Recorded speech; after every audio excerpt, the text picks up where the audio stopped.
Class 11 का lecture, अगला lecture, और काफ़ी दिनों बाद आ रहा है। बट सेट जो चैप्टर कंप्लीट हुआ था उसका होमवर्क करने में आपने काफ़ी समय ले लिए, इसीलिए वो थोड़ा सा इंतज़ार करना पड़ा।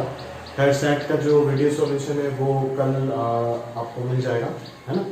और आज अपन अपना अगला चैप्टर जो है बिना इंतज़ार किए शुरू कर देते हैं, ठीक है।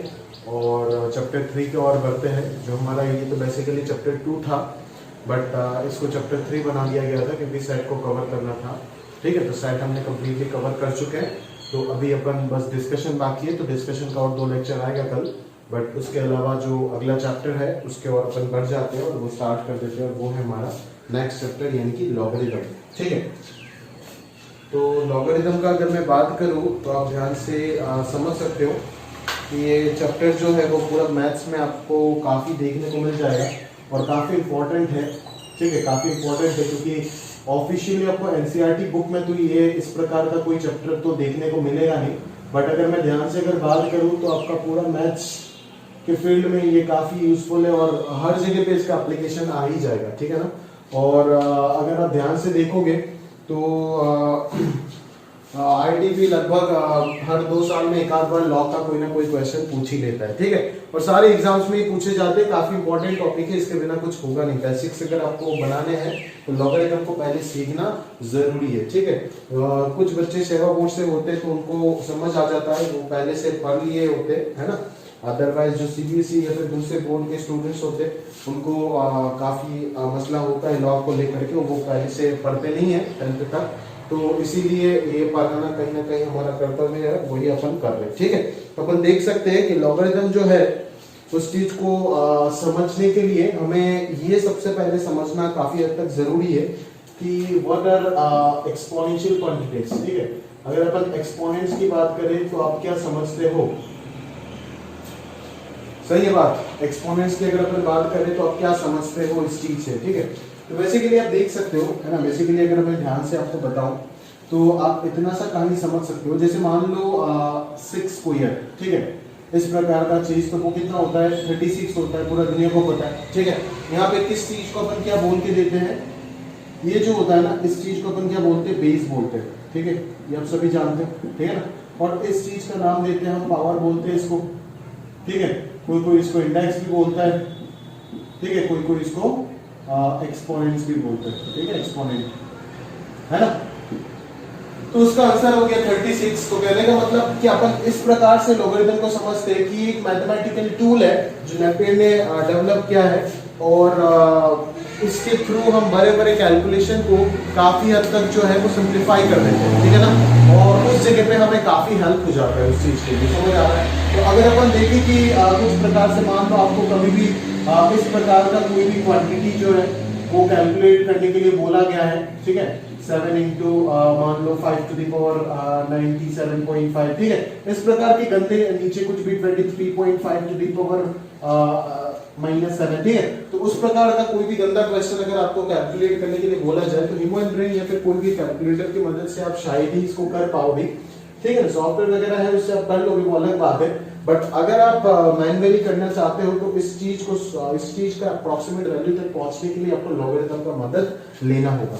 तो वो आप समझ के रखो, एक प्रकार का मैथमेटिकल टूल है जो बड़े बड़े कैलकुलेशन को सिंप्लीफाई कर देता है, ठीक है ना।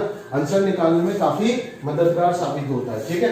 तो ये एक टूल की तरह आप यूज कर सकते हो, ठीक है, जो कैलकुलेशन को इजी बनाने में हमें मदद कर देता है, ठीक है, जो जॉन नेपियर ने डेवलप किया था, ठीक है। तो अभी अपन समझते हैं कि कहानी क्या है, लॉगरिथम का जो कहानी है वो क्या है। तो अगर अपन देखते हैं कि 6 स्क्वायर का वैल्यू जो है वो अगर 36 है, ठीक है, तो कहीं ना कहीं अपन ये समझ सकते हैं कि यहाँ पे ये बेस था, ये क्या है? एक एक्सपोनेंशियल क्वांटिटी है। 6 स्क्वायर इज इक्वल टू 36, समझ में आ रहा है? एक्सपोनेंशियल्स आप समझते हो, 7, 8, 6 क्लास में पढ़ के आते हो ये सारी चीज, व्हाट एक्सपोनेंट्स, समझ में आया ना। तो 6 स्क्वायर का वैल्यू अगर अपन 36 बोलते हैं, ठीक है, तो अपन कहीं ना कहीं लॉगरिथम से ये बोल सकते हैं कि लॉगरिथम ऑफ 36 जो होगा ना, समझ में आ रहा है आपको, टू द बेस 6 बराबर क्या हो जाएगा?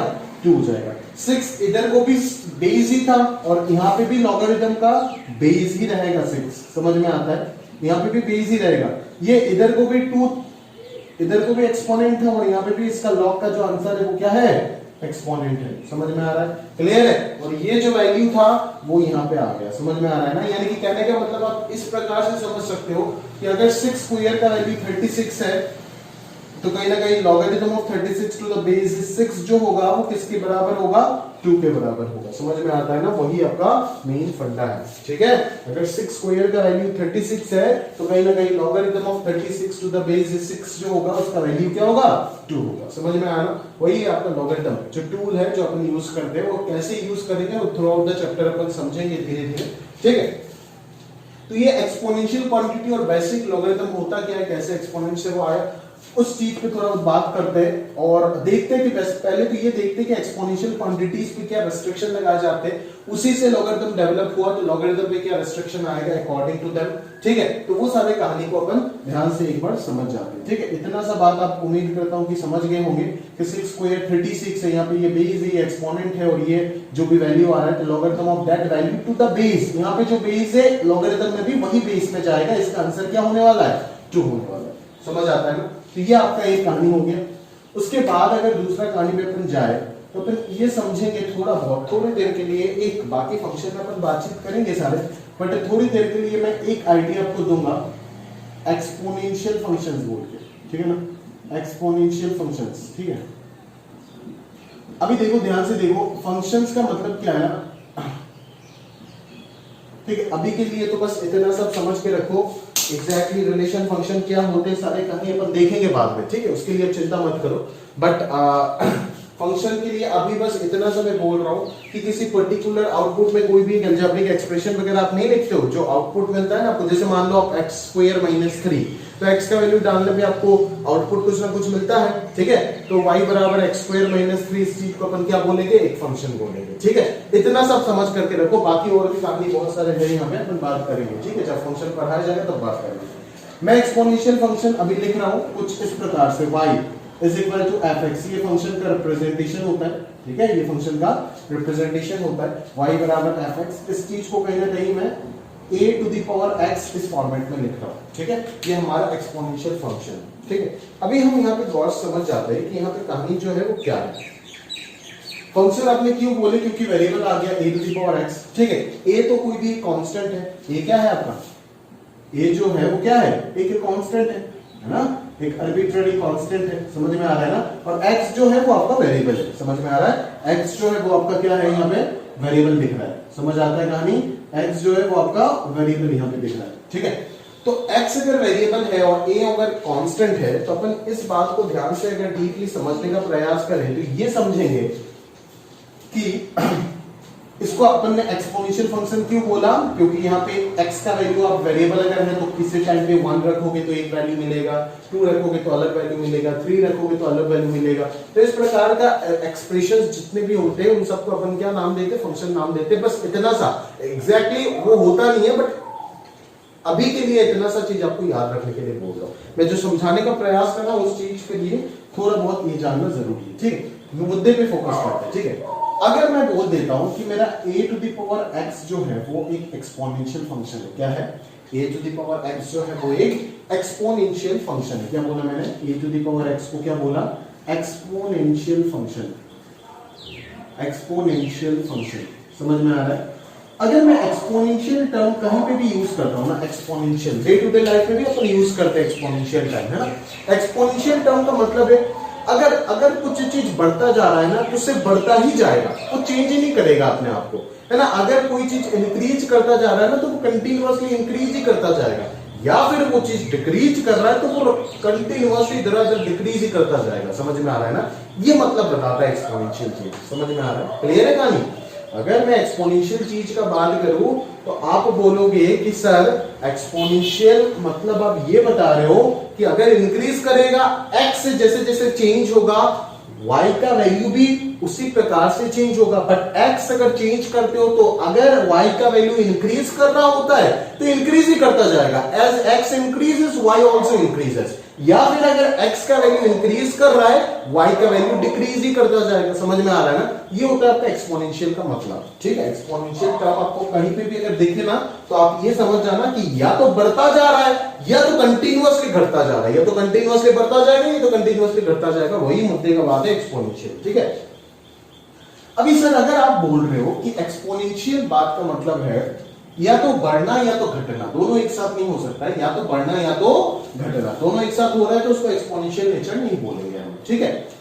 तो यहां पे आप क्या a का वैल्यू कुछ भी बोलोगे, x का वैल्यू कुछ भी बोलोगे, y का वैल्यू कुछ भी बोलोगे? जी नहीं। उन जगह पे हम क्या किसको बोल सकते हैं उस चीज को ध्यान से थोड़ा सा समझते हैं। देखो y बराबर a पावर x में लिख रहा हूं ना, y बराबर a पावर x में लिख रहा हूं, समझ आता है आपको?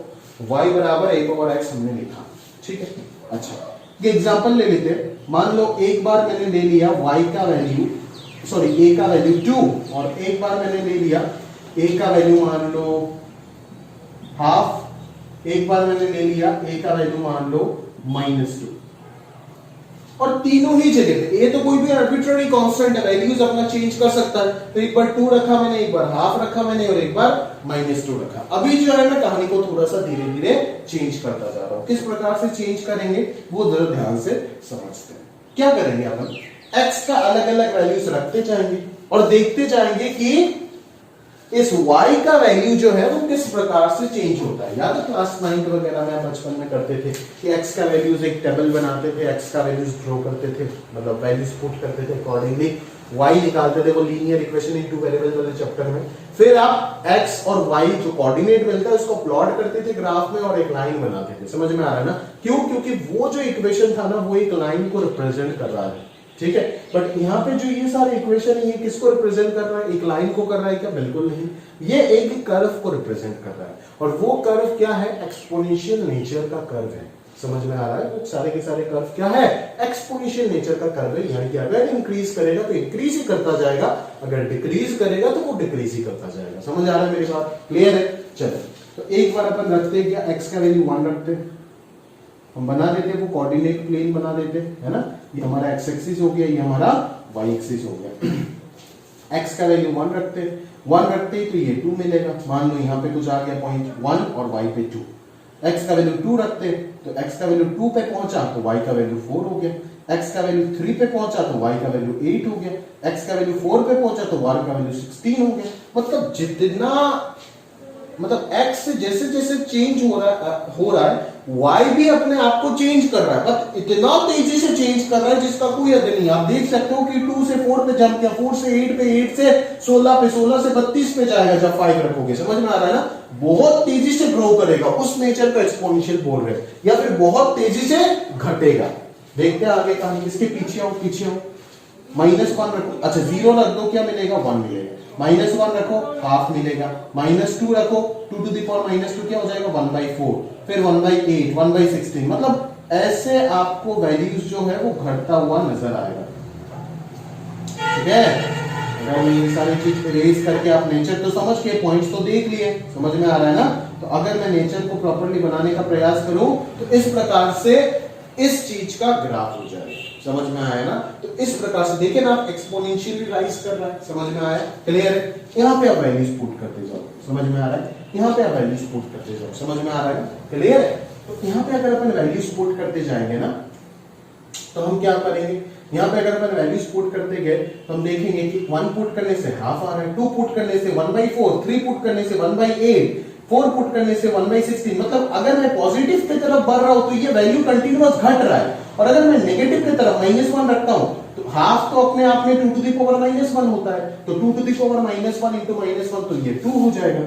-2 पे ये 4 हो जाएगा। देखो -2 रखो, 2 टू द पावर -1 इंटू -2 4 हो जाएगा। -3 पे ये 8 हो जाएगा। समझ में आ रहा है ना? मतलब अभी नेगेटिव में ये बढ़ रहा है और पॉजिटिव में जाएंगे तो ये कंटिन्यूअसली घट रहा है। तो इस चीज का जो ग्राफ हो जाएगा ना वो क्या हो जाएगा? इस प्रकार से हो जाएगा। 0 पे तो ये भी 1 देगा, ये भी 0,1 से पास होगा और ये भी 0,1 से पास होगा। मतलब ये पूरा पूरा इंक्रीज होता जा रहा है, बहुत ही तेजी से इंक्रीज हो रहा है, और ये बहुत ही तेजी से डिक्रीज हो रहा है। समझ में आ रहा है ना? तो इन दोनों ही नेचर को अपन क्या बोलेंगे? एक्सपोनेंशियल नेचर बोलेंगे, जो बहुत ही तेजी से बढ़ता है या फिर बहुत ही तेजी से घटता है एज एक्स, मतलब आपका input of the function changes. समझ में आया ना? क्लियर? अभी जरा हम इसमें नजर डालते हैं, ठीक है? इस कहानी पे ध्यान से नजर डालते हैं, ठीक है? चलो, अगर अपन इस कहानी पे नजर डालेंगे तो आप डालोगे x = 1, ठीक है। x इक्वल टू 1 पे ये क्या आएगा, minus two to the power 1 minus two, तो 1 पे वैल्यू कितना आ रहा है, माइनस टू, तो नीचे आएगा ना, तो माइनस टू। फिर 2 पे माइनस टू होल स्क्वायर क्या हो जाएगा, 4 हो जाएगा। फिर 3 पे माइनस 3 क्या हो जाएगा, माइनस 8 हो जाएगा। 4 पे minus two to the power 4 minus 16 हो जाएगा।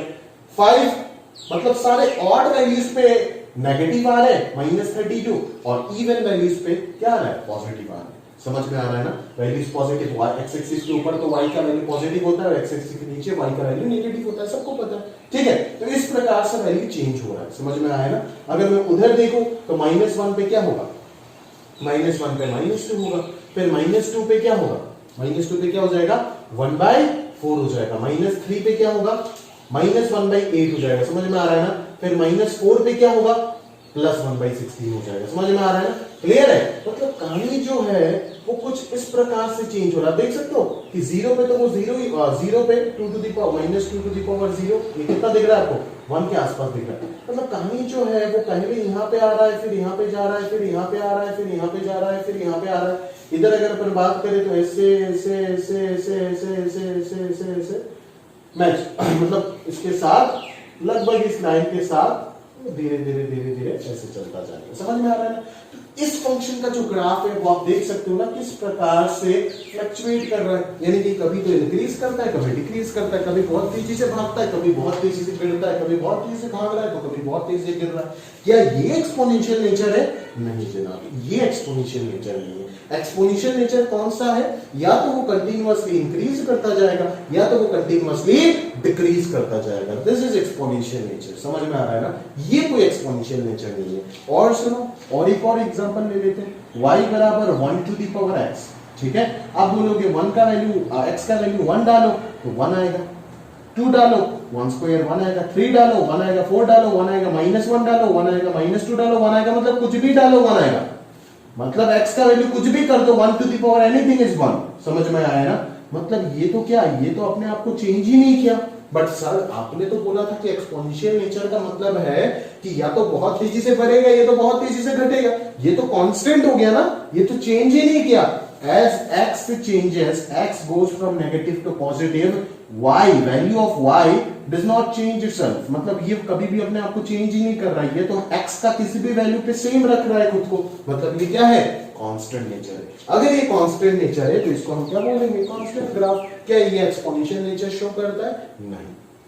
मुद्दे का बात कि इतना देर बातचीत करके हमें ये समझ में आया कि एक्सपोनेंशियल नेचर क्या होगा, वही होगा जो कंटिन्यूअसली इंक्रीज करता जाएगा या तो कंटिन्यूअसली डिक्रीज करता जाएगा एज x चेंजेस इटसेल्फ। समझ में आ रहा है ना, कौन इंक्रीज करेगा कौन डिक्रीज करेगा, y इंक्रीज करेगा y डिक्रीज करेगा एज x चेंजेस इटसेल्फ। समझ में आ रहा है ना। तो इन दोनों प्रकार के ग्राफ को अपन एक्सपोनेंशियल ग्राफ्स बोलते हैं, बट इस प्रकार के ग्राफ्स को अपन एक्सपोनेंशियल ग्राफ्स नहीं बोल सकते। समझ में आ रहा है ना, क्लियर है।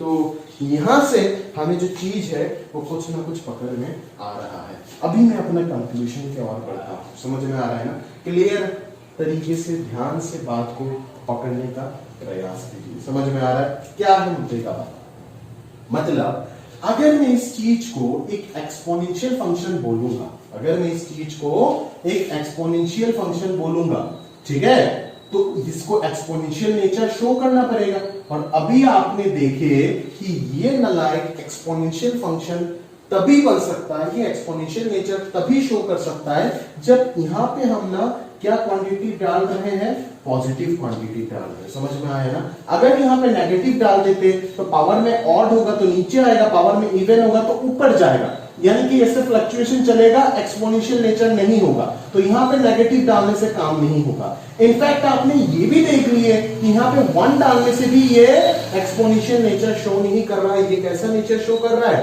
कांस्टेंट नेचर शो कर रहा है। समझ में आ रहा है ना। तो उसी जगह से बात पकड़ में आ गया होगा आपको कि यहां पे जो a यानी कि बेस ऑफ एक्सपोनेंशियल फंक्शन की बात कर रहे हैं, वो हमेशा क्या होना चाहिए, वो हमेशा ग्रेटर देन 0 होना चाहिए, वो हमेशा ग्रेटर देन 0 होना चाहिए। 0 होने से भी तो काम ही चलेगा ना, 0 to the power x, x को चेंज करो, आंसर क्या रहेगा, 0 ही रहेगा, वो भी कांस्टेंट नेचर शो करेगा। समझ में आ रहा है ना। और साथों साथ हम तो नेगेटिव को तो हटा ही दिए, नेगेटिव का तो लफड़ा हटा ही दिए, जीरो का भी लफड़ा हटा दिए, और ए ग्रेटर देन जीरो अगर बोल देंगे तो 1 को भी हमें क्या करना पड़ेगा, एक्सक्लूड करना पड़ेगा, क्योंकि जब बेस का वैल्यू 1 हो रहा है तब भी आप समझ रहे हो कि ग्राफ जो है वो कांस्टेंट है, इंक्रीजिंग भी नहीं हो रहा है, डिक्रीजिंग भी नहीं हो रहा है, यानी कि एक्सपोनेंशियल नेचर शो नहीं कर रहा है। समझ में आ रहा है ना? तो इस प्रकार से कहीं ना कहीं हम बोल सकते हैं कि अगर इस चीज को आप बोलोगे क्या सर -2 होल स्क्वायर लिखना गलत है, मैं कहां बोल रहा हूं गलत है, मैं बोल रहा हूं ये तो सही है, बट -2 स्क्वायर का मैं बात नहीं कर रहा हूं, मैं -2 टू दी पावर x का बात कर रहा हूं, मैं एक्सपोनेंशियल फंक्शन का बात कर रहा हूं, वेरिएबल का बात कर रहा हूं। अगर इसको मुझे एक्सपोनेंशियल फंक्शन बोलना है तो यहां पे -2 आप नहीं लिख सकते हो, यहां पे आपको पॉजिटिव लिखना पड़ेगा जो कि 1 नहीं है, मतलब any positive quantity other than 1 आप बेस में लिख सकते हो। समझ में आ रहा है ना? To become a to the power x to be an exponential function. समझ में आ रहा है? क्लियर है? तो इसको एक्सपोनेंशियल फंक्शन बनने के लिए अपन क्या बोलेंगे कि बेस जो होगा वो कभी भी नेगेटिव नहीं हो सकता, जीरो भी नहीं हो सकता, 1 भी नहीं हो सकता। तो वो अगर होता है तो वो क्या होगा, या तो आप ऐसे लिखो या फिर आप ऐसे लिखो, इंटरवल मैंने साइड में आपको सिखाया था। तो a बिलोंग्स टू आप किस प्रकार से लिख सकते हो, 0 से लेकर के कहां तक डालोगे, 1 तक डालोगे, यूनियन 1 से लेकर के कहां तक डालोगे, इंफिनिटी। देखो तो यहाँ पे सारे के सारे पॉजिटिव वैल्यूज है, 0 पे ओपन इंटरवल है मतलब 0 भी इंक्लूडेड नहीं है, और 1 पे भी ओपन इंटरवल है मतलब 1 भी इंक्लूडेड नहीं है। तो इस फंक्शन को एक्सपोनेंशियल फंक्शन बनने के लिए a को क्या होना पड़ेगा, पॉजिटिव होना ही पड़ेगा, और a कभी भी 1 नहीं हो सकता। पहले तो इस बात को समझ लो, कारण मैंने आपको पूरा समझा दिया। दूसरी बात, ये जो x यानी कि वेरिएबल, इसका नाम है इनपुट बोलते हैं इसको अपन क्या बोलते हैं, डोमेन के नाम से जानते हैं, बाद में अपन सीखेंगे फंक्शन चैप्टर में। बट अभी इस वेरिएबल को अपन क्या बोल सकते हैं, क्या वेरिएबल को रोक टोक कर रहा है, वेरिएबल का वैल्यू कुछ भी अपन यहाँ पे तो कुछ भी चेक कर रहे थे ना, पॉजिटिव भी रख रहे थे, नेगेटिव भी रख रहे थे, पॉजिटिव भी रख रहे थे, नेगेटिव भी रख रहे थे, कुछ भी रख रहे थे। तो आप क्या बोल सकते हो, ये वेरिएबल का जो आंसर है वो हमेशा क्या होगा, रियल नंबर होगा। ये क्या है, सेट ऑफ रियल नंबर्स है ना, ये किसको रिप्रेजेंट कर रहा है, सेट ऑफ रियल नंबर्स को रिप्रेजेंट कर रहा है, यानी कि वेरिएबल हमेशा क्या होगा, सेट ऑफ रियल नंबर्स होगा। कोई भी रियल नंबर आप इस जगह पे डाल सकते हो, ठीक है। और अंत में किसका बात करना बाकी रह गया, y का बात बाकी रह गया, y यानी कि आपका आउटपुट। समझ में आ रहा है ना, फंक्शन का जो आउटपुट है वो कौन बता रहा है, y यानी कि आपका fx का बातचीत चल रहा है। fx का वैल्यू क्या होगा, अगर आप ध्यान से सोच करके बताओगे तो आपको पता चल जाएगा क्या होगा, बोलो fx का बात क्या होगा। आप ध्यान से अगर समझ सकते हो तो समझ जाओ कि देखो ये दोनों कहानी तो छोड़ दो, ये दोनों तो मैंने बेस नेगेटिव और 1 के लिए बनाया, बट अभी तो आपको कंफर्म हो गया ना कि इसको एक्सपोनेंशियल फंक्शन बनने के लिए बेस कभी भी 1 या फिर नेगेटिव नहीं हो सकता। तो ये दोनों भूल जाओ, बेस क्या हो सकता है, या तो 0 से 1 के बीच में, या तो 1 से इंफिनिटी के बीच में। तो ये देखो मैंने एक एग्जांपल ले लिया था 1 से इंफिनिटी के बीच में, और ये देखो मैंने एक एग्जांपल ले लिया था 0 से 1 के बीच में। समझ में आ रहा है, दोनों ही केस में देखो x का वैल्यू मैं पॉजिटिव डालूं, नेगेटिव डालूं, पॉजिटिव डालूं, नेगेटिव डालूं, कुछ भी डालूं, y का जो वैल्यू आ रहा है वो हमेशा अबव x एक्सिस आ रहा है। पूरा ग्राफ कहां पे है, x एक्सिस के नीचे गया नहीं गया। y का वैल्यू आप यहां पे देखो, x का वैल्यू कुछ भी पुट करो, y का वैल्यू क्या आ रहा है, x एक्सिस के ऊपर आ रहा है। यहां पे देखो y का वैल्यू क्या आ रहा है, x एक्सिस के ऊपर आ रहा है। समझ में आया ना, 5 पुट कर 32 आएगा। समझ में आ रहा है ना, इधर -5 पुट कर 2 टू द पावर -5 क्या हो जाएगा, 1/2 to the power 5, but answer तो पॉजिटिव ही आएगा ना। समझ में आ रहा है ना, तो दोनों ही केस में आंसर जो है वो हमेशा क्या है, क्या है, पॉजिटिव आएगा, ये तय है। मतलब y का वैल्यू जो आएगा वो भी हमेशा क्या होगा, पॉजिटिव होगा। सर पॉजिटिव या नॉन नेगेटिव, आपने तो बोले थे पॉजिटिव मतलब 0 से बड़ा और नॉन नेगेटिव मतलब 0 या 0 से बड़ा। 0 भी हो सकता है, क्या 0 हो सकता है, क्या 0 को टच कर रहा है, नहीं, क्या 0 को टच कर रहा है, नहीं। सोचो ना 0 कब हो सकता है, जैसे मान लो 2 टू दी पावर इस जगह पे अगर मैं बात करूं, x की जगह में अगर मैं -इंफिनिटी कर दूं, इधर अगर नेगेटिव में चलता गया तो बहुत दूर जाकर के क्या मिलेगा, नेगेटिव में -इंफिनिटी मिलेगा ना, है ना। तो इसको अगर अपन बात करें तो क्या लिखेंगे, 1/2 to the power infinity, 2 to the power 1 2 होता है, 2 टू दी पावर 2 4 होता है, 2 टू दी पावर इंफिनिटी तो बहुत बड़ा नंबर हो जाएगा ना, यानी कि अपने आप में इंफिनिटी हो जाएगा वो। इंफिनिटी मतलब क्या, बियॉन्ड इमेजिनेशन, बियॉन्ड इमेजिनेशन, किसी को नहीं पता दुनिया में कि क्या है इंफिनिटी। समझ में आ रहा है ना। तो 2 पावर इंफिनिटी को अपन क्या बोलेंगे, इंफिनिटी बोल देते हैं। समझ में आ रहा है ना, इंफिनिटी मतलब इतना बड़ा नंबर जो हम सोच भी नहीं सकते। समझ में आ रहा है ना, इन पॉजिटिव डायरेक्शन। तो 1 को अगर इतने बड़े नंबर से डिवाइड कर देते हैं, आप देख रहे हो ना, 1 को 10 से डिवाइड करो 0.1 आएगा, 100 से डिवाइड लगाओ 0.01 आएगा, 1000 से डिवाइड लगाओ तो 0.001 आएगा। कंटिन्यूअसली डिनोमिनेटर जितना बढ़ता जा रहा है ओवरऑल एक्सप्रेशन उतना ही घटता जा रहा है। तो यहाँ पे डिनोमिनेटर बढ़ते अगर इंफिनिटी तक चला गया पॉजिटिव डायरेक्शन में हमारे सोचने से बाहर, तो ये जो ओवरऑल आंसर है वो भी घटते एकदम किसके आसपास आ जाएगा, 0 के आसपास आ जाएगा। कंटिन्यूअसली 0.01 से 0.001, 0.0001, फिर 0.6 डेसिमल के बाद एक 0 बढ़ते हम ऐसे सोचेंगे। हमने कभी भी यहाँ पे इक्वल टू नहीं दिया। देखो ये टेंस टू सिंबल है, टेंस टू मतलब ये इसके नजदीक चलता जाएगा। समझ में आ रहा है ना, ये टेंस टू सिंबल है, ये किसके नजदीक चलता जाएगा, 0 के नजदीक चलता जाएगा। बट कभी भी ये 0 के इक्वल नहीं होगा, याद रखना। ये देखो इस लाइन को मैंने कभी भी इसके साथ टच नहीं कराया, ये इधर चलता जा रहा है मतलब ये कभी भी इसको टच नहीं कर रहा है। समझ में आया ना, टच नहीं कर रहा मतलब 0 के पास जाता जा रहा है, बट कहां पे जाकर के टच कर रहा है वो तो इंफिनिटी जानता है। जो उधर गया वो कभी वापस लौट के नहीं आया हमारे दुनिया में, और अपन तो कभी जा नहीं सकते। ठीक है, ये एक इमेजिनेशन है, उस चीज को समझ करके आपको चलना होगा।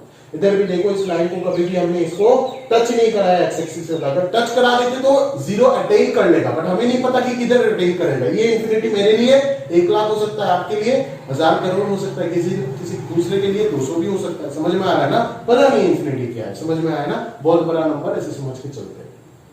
ठीक है, तो इसीलिए अपन बोलते हैं कि ये टेंस टू 0 0 के नजदीक जाएगा, बट 0 नहीं होगा। तो आप समझ सकते हो कि y का वैल्यू पॉजिटिव होगा, बट 0 कभी हो नहीं सकता है। ठीक है ना, 0 के नजदीक जाएगा, 0 नहीं हो सकता। अगर 0 नहीं हो सकता और नेगेटिव भी नहीं हो सकता है, तो y का वैल्यू मैं कैसे लिखूंगा, ओपन इंटरवल 0 से इंफिनिटी तक लिखूंगा। क्यों, क्योंकि 0 तो हो नहीं सकता है ना, इसीलिए 0 पे ओपन डाल दिया, और नेगेटिव तो हो ही नहीं सकता। समझ में आ रहा है ना, कैसे यहाँ पे 1 नहीं हटेगा, क्यों, यहाँ पे क्यों 1 हटेगा। x का वैल्यू अगर आप 0 रखते हो तो आंसर में तो 1 आ रहा है ना। 1 कहां से हटेगा, बेस से हटेगा। बेस से क्यों हटेगा, रीजन यहाँ पे बताया, because it is a constant nature not an exponential nature. समझ में आया ना, क्लियर है। तो इस प्रकार से पूरा कहानी जो है उस चीज को अपन समझते हुए आगे बढ़ेंगे, है ना। अभी पूरा चीज को कंस्ट्रक्ट कर देते हैं ना एक साथ। ठीक है, तो उम्मीद करता हूं कि आप बहुत अच्छे से समझ गए होंगे। ठीक है, अगर नहीं समझते हो तो मेरे से कांटेक्ट कर लेना। ठीक है, जो भी डाउट है आपका बातचीत करके समझा दूंगा। ठीक है, तो अगर अपन बात करें कि एक्सपोनेंशियल फंक्शंस जो है ना, लॉगरिथम जो है ना, वो उसका सवाल वगैरह करने के लिए ये बेसिक नॉलेज हमारे अंदर होना चाहिए कि एक लॉगरिथम के अंदर क्या होगा क्या नहीं होगा। समझ में आता है ना मेरी बात, इतना तो कहानी समझ ही गए आप, है ना। पॉइंट नंबर 1 में मैंने आपको क्या समझाया था, ये बेस है, ये एक्सपोनेंट है, इसका वैल्यू 36 आ रहा है। इस चीज को अपन एक और तरीके से लिख सकते हैं, वो क्या है, logarithm of 36, logarithm of that value to the base 6 is equal to क्या, 2। समझ में आया, इस प्रकार से लिख सकते हो। ये यहाँ पे भी बेस है और ये यहाँ पे भी क्या है, बेस है। ये यहाँ पे भी एक्सपोनेंट था और ये यहाँ पे भी क्या होगा, एक्सपोनेंट ही होगा। दूसरे कहानी में हमने क्या सोचा, हमने ये सोचा कि सर एक्सपोनेंशियल फंक्शन क्या है, बताए थे आपने। ठीक है, एक्सपोनेंशियल फंक्शन fx से किसी फंक्शन को रिप्रेजेंट करके आपने ये सिखाए थे। ठीक है, उस fx को अपन क्या लिख रहे थे, a to the power x लिख रहे थे, जहां पे आपने ये सिखाए थे कि a का जो वैल्यू होगा वो क्या होगा, 0 से 1 यूनियन 1 से इंफिनिटी होगा। क्यों होगा, बहुत अच्छे से आपने सिखाया थे सर। x का वैल्यू कुछ भी हो सकता है, रियल नंबर, और fx का जो वैल्यू होगा यानी कि आपका y का वैल्यू वो हमेशा क्या होगा, पॉजिटिव होगा, 0 से इंफिनिटी होगा। और आपने एक और चीज ऑब्जर्व कराया था सर, हमें ग्राफ ऑब्जर्व कराया था, तो उस चीज पे भी हम बातचीत कर लेते। बट ग्राफ जो ऑब्जर्व कराया था ना सर, एक केस जब a का वैल्यू 1 से बड़ा हो रहा था तब हम देख रहे थे ग्राफ जो है वो इंक्रीजिंग नेचर में था, और जब a का वैल्यू जो है ना सर वो 0 से 1 के अंदर था ना, वो ग्राफ जो होगा ना एक्सपोनेंशियल फंक्शन का वो कुछ डिक्रीजिंग नेचर में था। ठीक है, तो अपन अगर ग्राफ की बात करें तो a अगर ग्रेटर देन 1 है तो ग्राफ हो जाएगा कुछ इस प्रकार से। समझ में आया ना, ये पॉइंट क्या होगा, x इक्वल टू 0 पे a टू द पावर 0 कितना हो जाएगा, 1 हो जाएगा। समझ में आ रहा है ना, क्लियर है। और अगर अपन बात करें किस चीज का बात करें, a लाइज बिटवीन 0 एंड 1, तो ग्राफ जो होगा वो क्या होगा, डिक्रीजिंग नेचर का ग्राफ हो जाएगा। यहाँ पे भी 0 पे वैल्यू क्या आएगा, हाफ टू द पावर 0 क्या आएगा, 1 ही आएगा। समझ में आ रहा है ना, ठीक है। ये हो गया आपका इंक्रीजिंग नेचर, ये हो गया आपका इंक्रीजिंग नेचर का ग्राफ, ठीक है ना, एक्सपोनेंशियल, और ये हो गया डिक्रीजिंग एक्सपोनेंशियल, ठीक है। तो एक्सपोनेंशियल नेचर जो है वो डे टू डे लाइफ में भी जो वो जो थोड़ी देर पहले कोविड-19 के बारे में बातचीत हो रहा था ना, वो एक्सपोनेंशियली राइज करता है, समझ में आया ना। तो उसका मतलब आप समझ सकते हो कि बहुत ही कम टाइम में बहुत ही ज्यादा इंक्रीज हो जाता है, या फिर अगर डिक्रीज हो रहा है तो एक्सपोनेंशियली डिके हुआ, आप बोल सकते हो, ठीक है। तो इस प्रकार से हो गया आपका कहानी एक्सपोनेंशियल।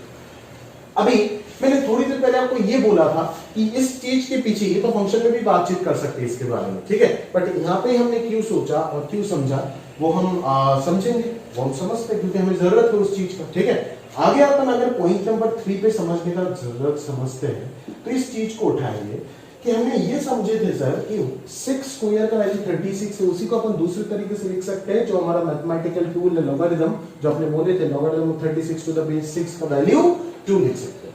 तो आप कुछ इस प्रकार से नहीं समझते हो सर कि y बराबर a to the power x अगर है, ये तो y है ना, y बराबर a to the power x अगर है, तो क्या आप ये लिख सकते हो, क्या आप ये लिख सकते हो सर कि x से जो होगा, ये जो एक्सपोनेंट होगा वो लॉगरिथम ऑफ क्या होगा, y होगा टू द बेस a।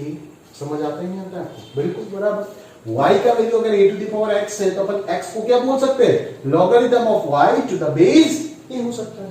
बोले सर यहाँ पे जो a के ऊपर कंडीशन लग रहा था कि यहाँ पे भी लगेगा, बराबर लगेगा, क्योंकि ये चीज तो यहीं से आया ना, तो यहाँ पे भी अपने को x का a का वैल्यू जो है वो क्या बोल सकते हैं अपन, ग्रेटर देन 0, एंड a जो होगा वो नॉट इक्वल टू 1 होगा। समझ में आ रहा है ना? क्या बोले सर यहाँ पे जो y के ऊपर कंडीशन लग रहा था वो यहाँ पे भी लगेगा क्या, बराबर लगेगा। देख y के ऊपर कंडीशन क्या लग रहा था कि y बिलोंग्स टू 0 से इंफिनिटी, यानी कि यहाँ पे भी y के अंदर जो कंडीशन है वो सेम रहेगा, यानी कि अभी आप बोल सकते हो कि लॉगरिथम का जो आंसर है, लॉगरिथम का जो लॉगरिथम के अंदर का जो इनपुट है वो कभी भी आप नेगेटिव या फिर 0 नहीं रख सकते। अगर लॉगरिथम के अंदर आप नेगेटिव या फिर 0 रख देते हो तो वो अनडिफाइंड हो जाएगा। समझ में आ रहा है ना? वो डिफाइंड ही नहीं होगा, क्योंकि आप समझ सकते हो कि एक्सपोनेंशियल का आंसर कभी भी नेगेटिव आ नहीं सकता। एक्सपोनेंशियल का आंसर अगर नेगेटिव आ रहा है तो वो अनडिफाइंड हो रहा है ना। अगर कोई लिख देता है कभी 2 to the power x is equal to -3 solve for x, तो ये गलत चीज है। x का तो कोई सॉल्यूशन एग्जिस्ट ही नहीं करेगा, नो सॉल्यूशन हो जाएगा ना इसका आंसर। तो उसी प्रकार से आपको समझना पड़ेगा, अगर 2 to the power x is equal to -3 का कोई एक्जिस्टेंस नहीं है, कोई x ऐसा पॉसिबल ही नहीं है जो इस इक्वेशन को सेटिस्फाई कर दे, तो लॉगरिथम के अंदर भी अगर कोई नेगेटिव वैल्यू या फिर 0 में रख देता हूं तो वो भी अनडिफाइंड सा चीज हो जाएगा, उसका भी कोई एग्जिस्टेंस नहीं रहेगा। और इस बात से आप उस चीज को समझ सकते हो।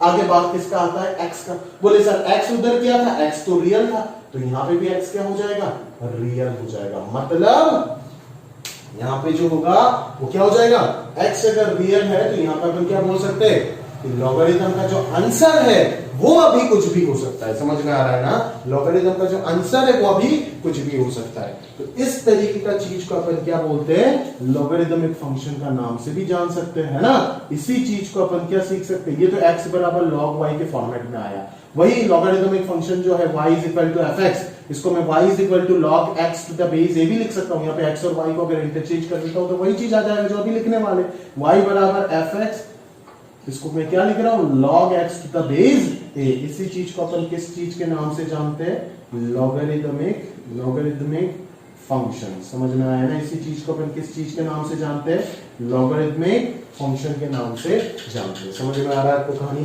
ठीक है। यहाँ पे जो कंडीशन है वो क्या कंडीशन लगेगा, सबसे पहला कंडीशन कि इनपुट जो है वो क्या होना चाहिए, पॉजिटिव होना चाहिए। 0 होने से भी नहीं चलेगा, नेगेटिव होने से भी नहीं चलेगा। नॉन नेगेटिव मत बोल देना, non negative means greater than equal to 0। ठीक है। a के ऊपर क्या कंडीशन लगेगा कि a 0 से 1 पे होगा या तो 1 से इंफिनिटी में होगा बेस, और y के ऊपर क्या कंडीशन लगेगा कि y का वैल्यू यहाँ पे कुछ भी हो सकता है, दैट इज लॉगरिथम का आंसर कुछ भी आ सकता है।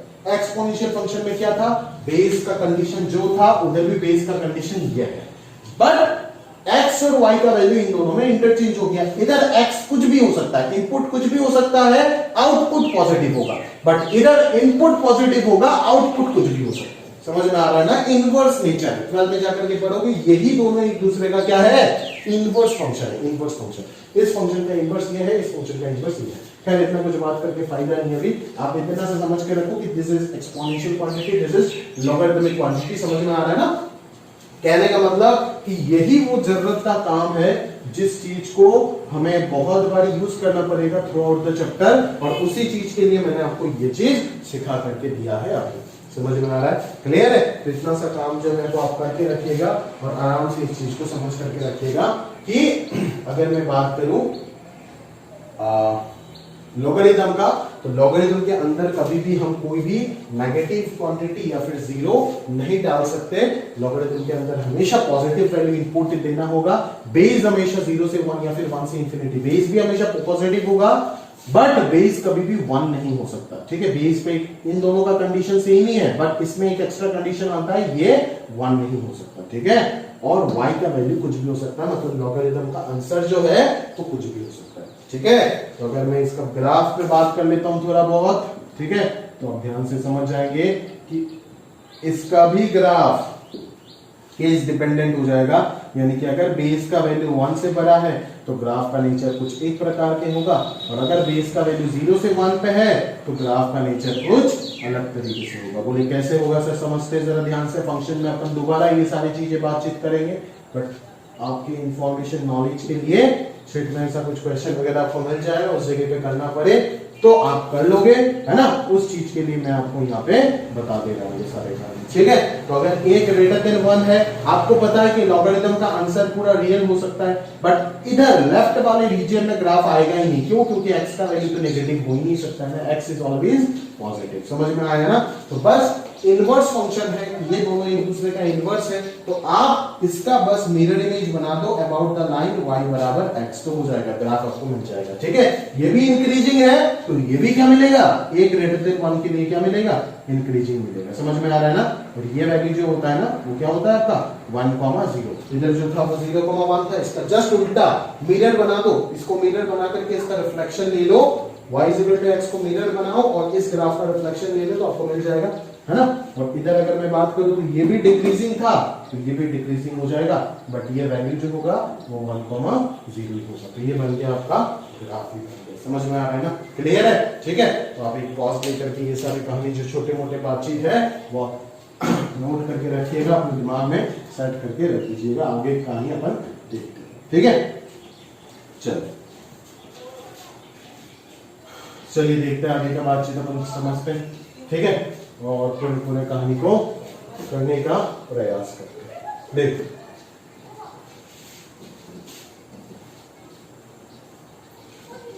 देखो, तो लॉगरिथम जो है ना सर, वो हम अगर उसको क्लासिफाई करें तो दो प्रकार से बेस के ऊपर स्टडी करते हैं। ठीक है, बेस हमेशा ग्रेटर देन 0 है बट नॉट इक्वल टू 1 है, ये तो आप समझ गए।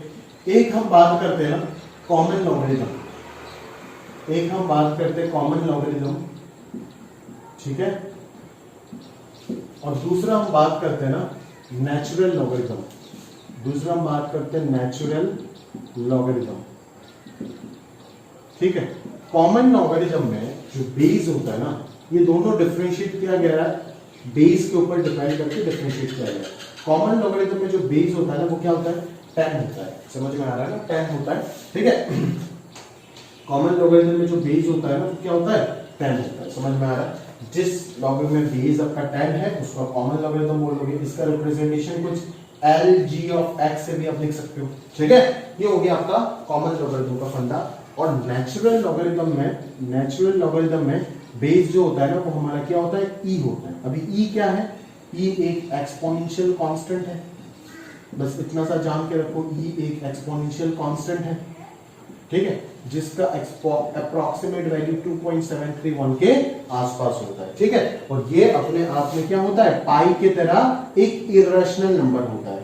ये भी पाई की तरह एक इरेशनल नंबर होता है, बट पाई एक ज्योमेट्रिकल कांस्टेंट होता है। ये कोई ज्योमेट्रिकल कांस्टेंट नहीं है, ये एक एक्सपोनेंशियल कांस्टेंट है 2.731। कभी याद दिलाना क्लास में तो बता दूंगा e का हिस्ट्री की e को कैसे लाया गया दुनिया में। ठीक है, अपन e जो है 1 + 1/1 m whole to the power m, इस एक्सप्रेशन से आप समझ सकते हो m का वैल्यू जैसे आप बढ़ाते जाओगे e जो है वो इसके नजदीक जाता जाएगा। ठीक है, तो ई का जो अप्रोक्सीमेट वैल्यू है वो आप समझ सकते हो 2.731 के आसपास। इतना सा याद रखो, ई एक एक्सपोनेंशियल कांस्टेंट है और ई जब लॉग का बेस में आएगा तब उसको हम नेचुरल लॉगरिथम बोलेंगे। इसको एल जी को कॉमन लॉग है और एल एन एक्स अगर आप लिख देते हैं तो वो क्या होगा, हमारा नेचुरल लॉगरिथम हो जाएगा। ठीक है, बट मैं बार बार आपको ये बोल करके दे रहा हूं कि मैथ्स में अपन जब बात करते हैं तो सब केस में, मैथ्स में 99.99% केस में अपन नेचुरल लॉगरिथम की बात करते हैं।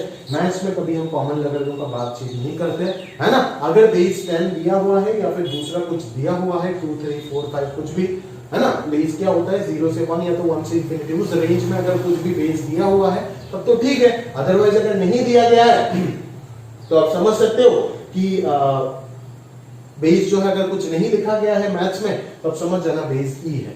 बट ये जो चीज है ये अपन यूज कहां पे करते हैं, बेसिकली फिजिक्स केमिस्ट्री में इसका काम होता है और उसको यूज करते हैं। मैथमेटिशियंस इतना समझते हैं कि लॉग का मतलब बेस क्या चल रहा है, कॉमन ई चल रहा है, दैट इज नेचुरल लॉगरिथम का बातचीत हो रहा है। ठीक है, तो इसी के साथ साथ जो बेसिक इंट्रोडक्शन था वो हमने कवर कर लिया। लॉगरिथम क्या है आप समझ सकते हो, है ना, एक मैथमेटिकल टूल है जो हमारे कैलकुलेशन वगैरह आसान कर देता है और उस चीज को हमें सीखना पड़ेगा अगर आगे हमारा कहानी बढ़ाना है तो। ठीक है, और उसका क्या क्या रेस्ट्रिक्शंस होते हैं, है ना। लॉगरिथम के अंदर कभी आप नेगेटिव वैल्यू नहीं डाल सकते हो, जीरो नहीं डाल सकते हो। लॉगरिथम का बेस में आपको हमेशा पॉजिटिव डालना होगा, सिवाय 1 नहीं डाल सकते हो। ठीक है, लॉगरिथम के अंदर आप पॉजिटिव डालोगे 1 डाल सकते हो। ठीक है, बट लॉगरिथम का बेस में आप पॉजिटिव डालोगे बट 1 नहीं डाल सकते। ठीक है, और लॉगरिथम का आंसर हमेशा क्या आएगा, x का कोई भी वैल्यू, कुछ भी इनपुट अगर रखेंगे, कोई भी अगर पॉजिटिव वैल्यू अगर रखेंगे जहां पे लॉगरिथम डिफाइन हो रहा है तो लॉगरिथम कैलकुलेट करके आंसर जो भी आएगा वो हमेशा कोई भी रियल नंबर आएगा, चाहे वो पॉजिटिव हो, जीरो हो या फिर नेगेटिव हो, कुछ भी हो सकता है। ठीक है, तो इतना सा कहानी जो है वो हमने कंप्लीट किया और उस चीज को हम ध्यान से समझते हुए आगे का कहानी जो है इसमें बातचीत करने वाले दैट इज हमारा लॉज ऑफ लॉगरिथम। ठीक है, जितने भी डिफरेंट फॉर्मूले हैं या फिर लॉज ऑफ लॉगरिथम है वो सारे कहानी जो है उसके ऊपर अपन बात करेंगे विद देयर डिटेल्स प्रूफ। ठीक है, तो उस चीज को एक बार हम ध्यान से पढ़ते हैं अभी, है ना। मैं एक पॉज लेकर के ये सारे लॉज जो है वो लिख देता हूँ, फिर एक एक करके समझते जाएंगे एप्लीकेशन के साथ और उनका प्रूफ भी देखते जाएंगे। ठीक, तो अभी देखो हमारा अगला पार्ट लॉज ऑफ लॉगरिथम। ठीक है, तो ये टोटल आपके पास टोटल बेसिक 9 लॉगरिथम्स है। इनके प्रूफ भी बताऊंगा मैं आपको कि कैसे आया हुआ है, बट आपको ना कि प्रूफ तो ठीक है, वो बेस समझने के लिए आपको पकड़ में आना चाहिए। बट अगर आप ध्यान से देखोगे ना कि इसका एप्लीकेशन बड़ा स्ट्रांग होना चाहिए, क्योंकि थ्रू आउट द चैप्टर अगर ये नहीं आता है तो बड़ा प्रॉब्लम फेस करोगे आप।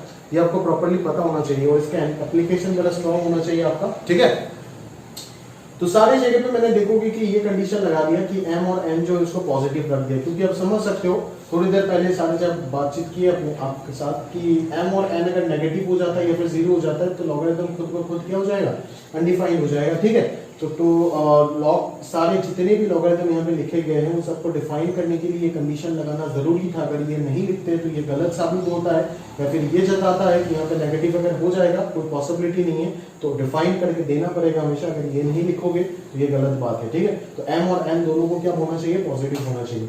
a और b पे भी हमने कंडीशन लगा दिया पॉजिटिव, क्यों, क्योंकि a और b अगर पॉजिटिव नहीं होता है तो बेस अनडिफाइंड हो जाएगा और ये a और b जितने भी जगह पे आपको दिखेगा सारे के सारे बेस में ही दिखेगा, तो बेस हमेशा 1 भी नहीं हो सकता है, बेस पे एक एक्स्ट्रा कंडीशन आता है, इसीलिए a और b को भी क्या कर दी, नॉट इक्वल टू 1 डाल दिया। समझ में आ रहा है। तो धीरे धीरे एक एक करके सारे लॉगरिथम जो है उनके थोड़े थोड़े एप्लीकेशन, मेन एप्लीकेशन तो हम नेक्स्ट क्लास में ही देखेंगे अच्छे से। ठीक है ना, तो एप्लीकेशन और प्रॉपर्ली जो आपका वो आता है ना प्रूफ जो आता है उन सबको देखने का प्रयास करते हैं। ठीक है, तो चलिए सबसे पहला जो प्रूफ है उसके साथ शुरू करते हैं और वो है आपका लॉगरिथम ऑफ, आप देख सकते हो क्या प्रूफ करना है आपको, m into n to the base a, यानी कि अगर प्रोडक्ट में रहता है लॉग के अंदर अगर 2 नंबर या फिर उससे ज्यादा भी हो सकते हैं, अगर प्रोडक्ट में रहता है तो सारे के सारे किसमें कन्वर्ट हो जाएगा, समेशन में कन्वर्ट हो जाएगा। तो इसका जो आंसर बनेगा वो क्या बनेगा, logarithm of m to the base a plus logarithm of n to the base a। समझ आता है ना। तो इस चीज को प्रूफ करने के लिए अपन इस सबसे पहले इस चीज को और इस चीज को क्या मान लेते हैं, 2 अलग अलग क्वांटिटी का नाम दे देते। इसको मान लेते चलो x और दूसरे वाले को मान लेंगे y। ठीक है, तो log m बेस a को मान लिया x और दूसरे वाले को मान लिया y। तो अगर log m बेस a का वैल्यू x है तो बाय डेफिनेशन ऑफ लॉगरिथम अपन क्या बोल सकते हैं कि m का जो वैल्यू होगा ना वो a to the power x होगा। और इधर भी आप डेफिनेशन ऑफ log से बोल सकते हो ना कि m का वैल्यू जो होगा वो क्या होगा a to the power y होगा, क्योंकि आप अच्छे से जानते हो कि a to the power x अगर m होता है तभी logarithm of m to the base a का वैल्यू हो जाता है एक्सपोनेंट। समझ में आ रहा है ना? तो वही फंडा यहाँ पे भी हमने यूज किया। ठीक है, चलो अभी हम इन दोनों को क्या कर देते हैं, प्रोडक्ट करते हैं। तो कहानी में आपको पकड़ में आएगा क्यों प्रोडक्ट कर रहे हैं, क्योंकि यहाँ पे लॉग के अंदर क्या लिखा गया है, प्रोडक्ट लिखा गया है। तो ये हो जाएगा आपका m इंटू n और इधर प्रोडक्ट होकर के हो जाएगा a to the power x into a to the power y, जो कि बनेगा a power x plus y। समझ में आ रहा है? तो यहाँ से कहानी जो है वो कुछ इस प्रकार से बन रहा है कि m इंटू n का value a to the power x plus y। तो यहाँ से जो आपको समझ में आया वो क्या समझ में आया कि लॉगरिथम ऑफ mn, अगर इस प्रकार से कोई रिलेशन लिखा गया है तो यहाँ से आप लिख सकते हो ना कि logarithm of that number two the base a, यहाँ पे जो बेस है वही लॉग के बेस में आएगा, is equal to exponent. Exponent कौन है इस रिलेशन में, x प्लस y। और आप अच्छे से जानते हो कि इसी x का वैल्यू जो है वो आपने क्या कंसीडर किए थे, log of n to the base a, plus इसी y का वैल्यू भी आप कंसीडर किए थे log of n to the base a। और इसी प्रकार से कुछ प्रूफ हो गया कि logarithm of n to the base a plus logarithm of n to the base a बराबर क्या हो जाता है, logarithm of mn to the base a। बस एक एप्लीकेशन यूज हुआ, ये जो बेसिक फंडा है लॉज ऑफ इंडाइसेस, उस चीज को आपने यहाँ पे यूज किया कि अगर बेस सेम होता है और बीच में प्रोडक्ट लिखा गया है तो पावर जो होगा उसमें एडिशन आएगा। समझ में आ रहा है ना? तो कुछ इस प्रकार से ये कहानी जो है वो प्रूफ हो गया। जरूरी नहीं है कि सिर्फ दो ही नंबर का प्रोडक्ट हो, अगर आपको कुछ इस प्रकार से भी लिखा जाता है यानी कि logarithm of x1 into x2 dot dot up to xn n number का प्रोडक्ट लिखा गया है, तो ये सारे के सारे जितने भी लॉग के अंदर प्रोडक्ट में रहेगा वो सबके सब किस में चला जाएगा, समेशन में कन्वर्ट हो जाएगा। ठीक है, ये सारे के सारे इंडिविजुअल लॉगरिथम के समेशन में कन्वर्ट हो जाएंगे। समझ में आ रहा है ना? अगर एप्लीकेशन का बात करें तो कुछ इस प्रकार से आप समझ सकते हो कि कभी भी मान लो कुछ भी आपको जरूरत हो रहा है, कुछ इस प्रकार से कहानी लिखा गया है, ठीक है ना, मान लो दूसरे तरीके से सोचते, मान लो log 40 लिखा गया है, उसको आपको स्प्लिट करना है, ठीक है ना, उसको आपको सिंप्लीफाई करना है। तो इस चीज को 40 को आप क्या लिख सकते हो, 4 इंटू 10 लिख सकते हो। समझ में आ रहा है ना? 4 इंटू 10 लिख सकते हो, तो 4 को आप 2 स्क्वायर डालो और इधर 10 डालो। समझ में आ रहा है ना? तो इस चीज को आप क्या डाल सकते हो, log 2 स्क्वायर प्लस log 10, यहाँ तक आप ब्रेक कर सकते हो। समझ में आ रहा है? क्लियर है? तो ये जो स्प्लिटिंग है ना, कि अंदर दो चीज का प्रोडक्ट है, उस चीज को आपने समेशन ऑफ इंडिविजुअल लॉगरिथम में कन्वर्ट कर दिए। तो यहाँ से यहाँ तक जो आपने जंप किए वो कौन सा लॉ को यूज करके किए, तो इस प्रकार के लॉ को यूज करके आपने कुछ ना कुछ किए। ठीक है, तो उसी चीज को आगे आपको कहानी को एक्सप्लेन करना है और समझना भी है बेहतर तरीके से। ठीक है, तो आगे देखिए दूसरा लॉ का प्रूफ की ओर अपन बढ़ते और देखते हैं।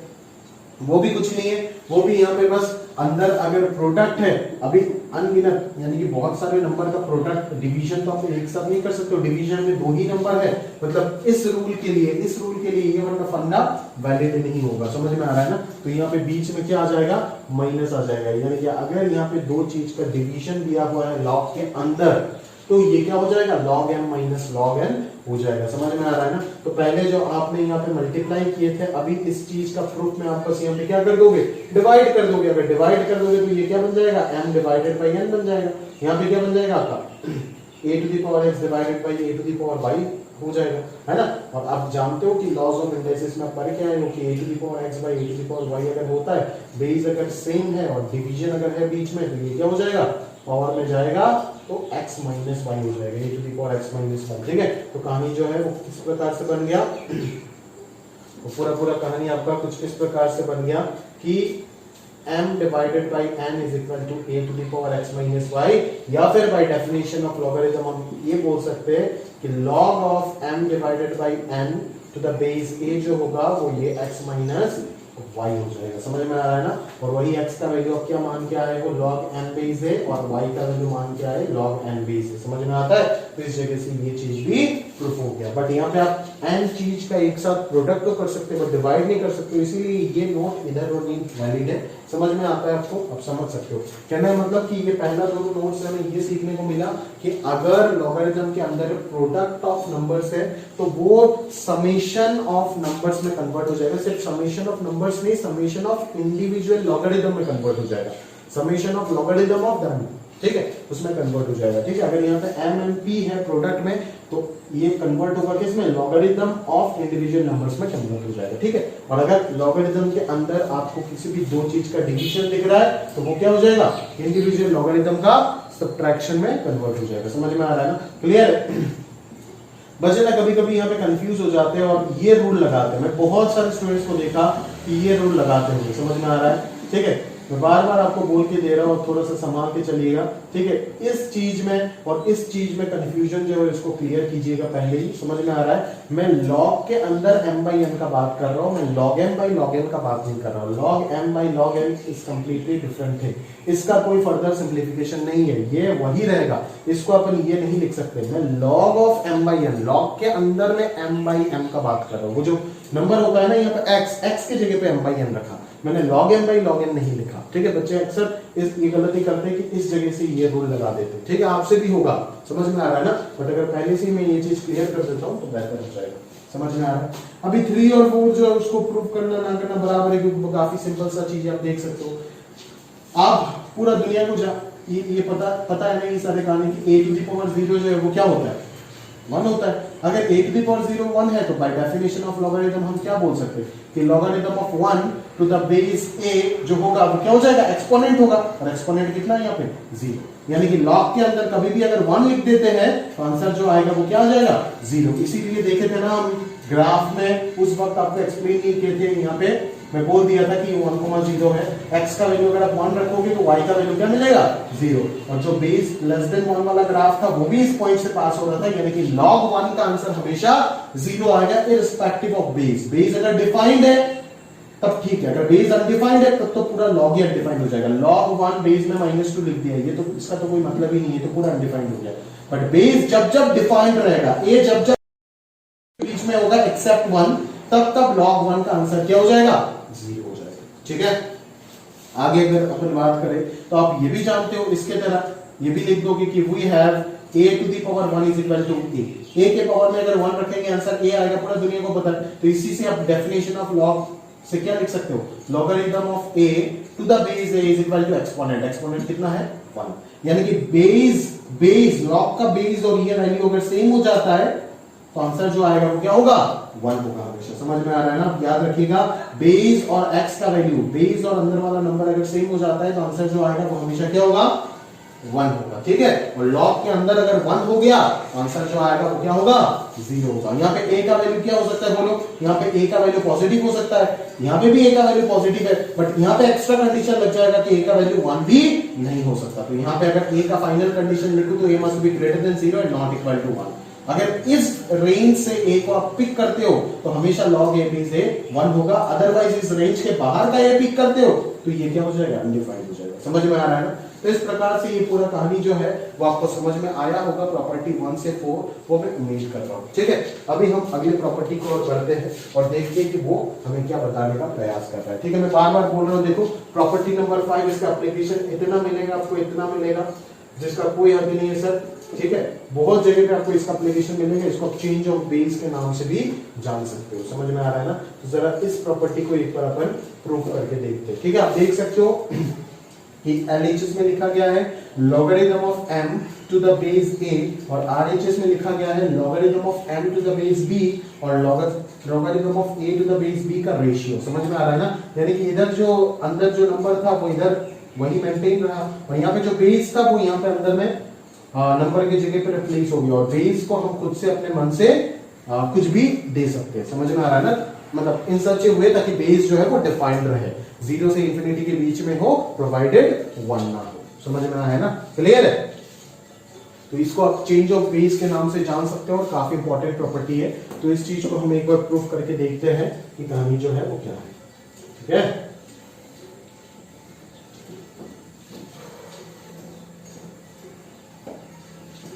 चलो तो अगला प्रॉपर्टी देख लेते हैं अपन। प्रॉपर्टी नंबर 5, ठीक है। उसमें क्या बोला गया है, उसमें बोला गया है logarithm of m to the base a जो होगा वो किसके इक्वल होगा, logarithm of m to the base b divided by logarithm of a to the base b के इक्वल होगा।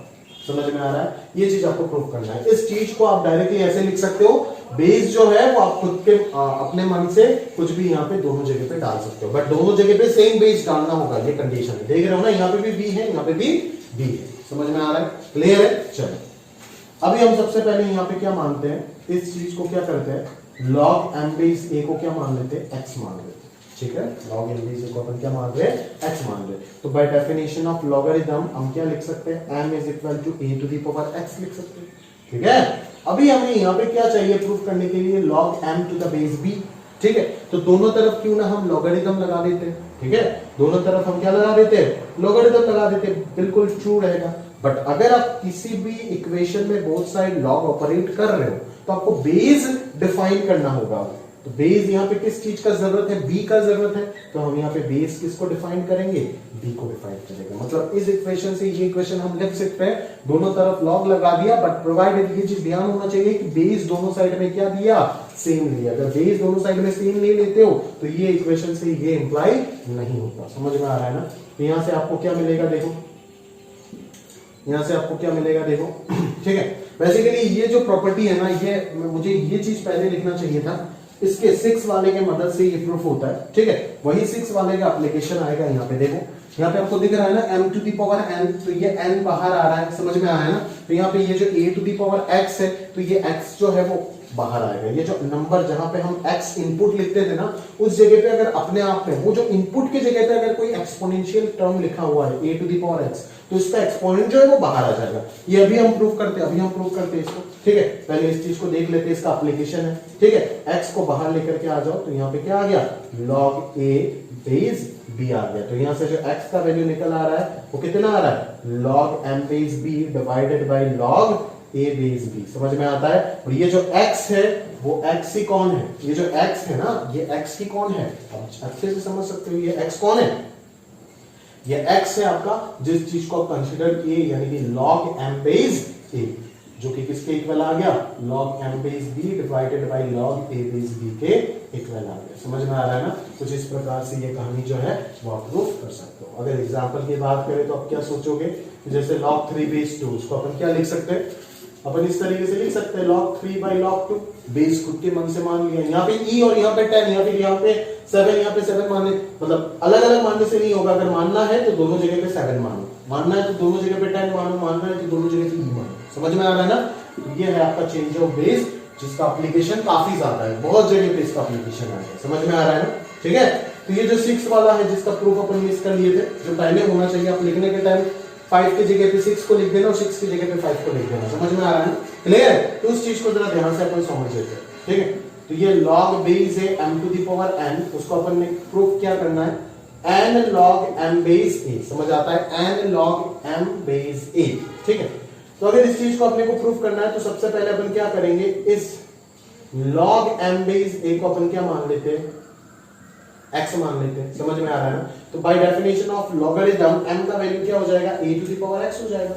समझ में आ रहा है। अभी आप देखोगे यहाँ पे आपको m to the power n चाहिए ना, तो m to the power n अगर चाहिए तो यहाँ पे आप m to the power n करो ना, दोनों तरफ आप whole to the power n करो। समझ में आ रहा है। तो ये जो है whole to the power n क्या हो जाएगा, a to the power n whole to the power n, basic में से पता है क्या होगा, a to the power nx हो जाएगा। समझ में आ रहा है। अभी आप दोनों तरफ क्या ले लो, लॉगरिथम ले लो, क्योंकि आपको क्या प्रूफ करना है, logarithm of m to the power n proof करना है ना। दोनों तरफ आपने क्या किए, लॉगरिथम ले लिए, बट बेस कितना लोगे आप, बेस हमेशा क्या लोगे, a लोगे। समझ में आ रहा है ना, क्योंकि आपको यहाँ पे बेस क्या चाहिए, a चाहिए। समझ में आ रहा है ना। तो ये तो आ चुका है। अभी ये nx जो होगा वो nx जो होगा वो आप बाहर लेकर के चले जाओगे तो आपके पास log a बेस a आएगा। समझ में आ रहा है ना। बट ये तो आपको प्रूफ करना है, ये तो आप कर नहीं सकते हो यहाँ, ठीक है। अगर आप ये नहीं कर सकते हो यहाँ पे तो क्या करोगे, मैंने गड़बड़ कर दिया यहाँ पे, log m to the power n का value, log m base a को आपने x माने थे, m का वैल्यू हो जाएगा आपका a to the power x, ठीक बात है। तो m to the power n जो होगा हो जाएगा a to the power x, ठीक है। तो ज्यादा दिक्कत नहीं, यहाँ से और लॉग लेने का जरूरत नहीं, आप डायरेक्टली बोल सकते हो। अगर आपको ये मिल रहा है ना, देखो जरा, अगर आपको m to the power n का value a to the power nx मिल रहा है ना, ठीक है, तो आप डायरेक्टली इस चीज को आंख बंद करके एक क्वांटिटी मान लो। तो यहां से बाय डेफिनेशन ऑफ लॉगरिथम आप क्या बोल सकते हो कि logarithm of m to the power n जो होगा to the base a is equal to क्या होगा, एक्सपोनेंट।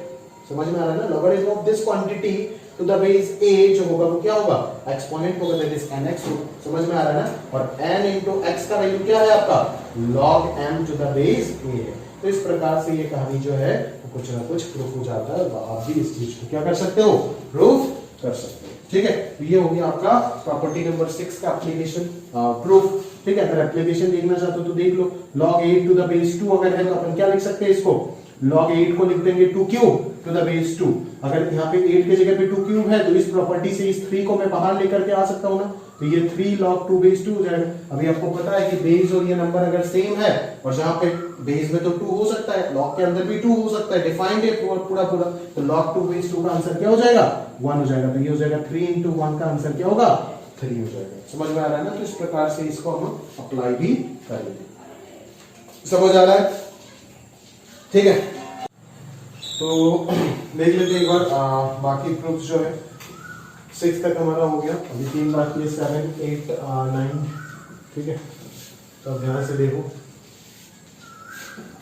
7 वाले में क्या बोल रहा है, a के पावर में क्या लिखा हुआ है, logarithm of n to the base a, मतलब एक एक्सपोनेंशियल टर्म है और उसके पावर में जो एक्सपोनेंट है वो खुद लॉगरिथम के फॉर्मेट में है। समझ में आ रहा है ना, एक एक्सपोनेंशियल टर्म है a to the power x type का मान लो, बट ये जो एक्सपोनेंट है वो एक्सपोनेंट के जगह पे अपने आप में एक लॉगरिथम बैठा हुआ है, जिस लॉगरिथम का बेस, इस एक्सपोनेंट का बेस भी a और लॉगरिथम का बेस भी a। अगर ऐसा होता है तब इसका आंसर डायरेक्टली हो जाएगा n।